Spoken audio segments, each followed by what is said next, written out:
All right, now both of these are symmetrical butterflies, but on the left-hand side is what most people will do these days. They'll put it on so that it's at the money. In other words, when they put on this fly, the market price is right here in the center. That's what MP stands for, the market price. So you're in the market, and let's say the market's at 3,200. That's where you'll put the short strikes, and then you'll put long strikes on either side. So you're right in the center of the fly. And the problem with that is that the reward is small compared to the risk. This is really the same thing as an iron condor, only it's a little bit better than an iron condor, but it's still pretty much the same, where you have small reward, big risk. With the iron condor, you have really tiny reward and huge risk, right? Now, the one on the right is what we do. What we do is we push it out, and instead of making it a market neutral strategy like it is right here, we turn it into a directional strategy. In other words, price needs to go towards our fly in order for it to make money. By doing that, when we push it away, it changes the risk to reward scenario dramatically, where the risk is small and the reward is huge. Now, there's some point where this becomes a really good strategy, a long-term positive expectancy. And that point seems to be optimized around some risk to reward ratio. And it might be a little bit different depending on the market that you're in, but generally we find that the 1-to-9 risk to reward ratio seems to work out best. In other words, the risk is, say, $1, and then the reward is $9. Now, so that's one aspect to it. So that's what we do. That's how we create our asymmetry, our asymmetric reward. Now, of course, if we don't go towards the butterfly, we lose, but we only lose the risk. If we go towards the butterfly, then we potentially win, or win a lot compared to the amount of risk that we take. And as it turns out, even if we were to look at a sort of a random market, for the most part, this type of strategy ends up doing very well. With some minimal profit management, you can do very well this way. And this is particularly well suited for the zero DTE environment because we're collecting premium. That's what happens underneath the profit tent of a butterfly. Your premium collection happens inside there. The profit is slowly growing until it fills up the shape of this butterfly right at expiration. This is the perfect zero DTE tool. It gives you that asymmetric return, risk to reward, and it collects profit. And the wider you make it, the faster it collects it. All right, let's go on to the next thing. So here's another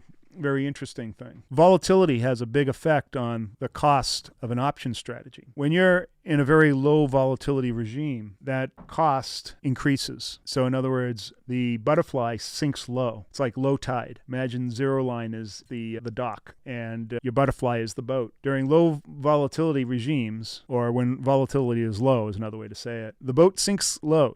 It's sitting low according to the dock. When we have high volatility regimes, when the water is rough and it's high tide, our risk to reward, the boat is floating very high relative to our dock. So our risk is very small. It's easy to get on that boat. So that's something you should keep. Now, conversely, if you're inside of the butterfly, you're already in the trade, the high volatility regime works against you.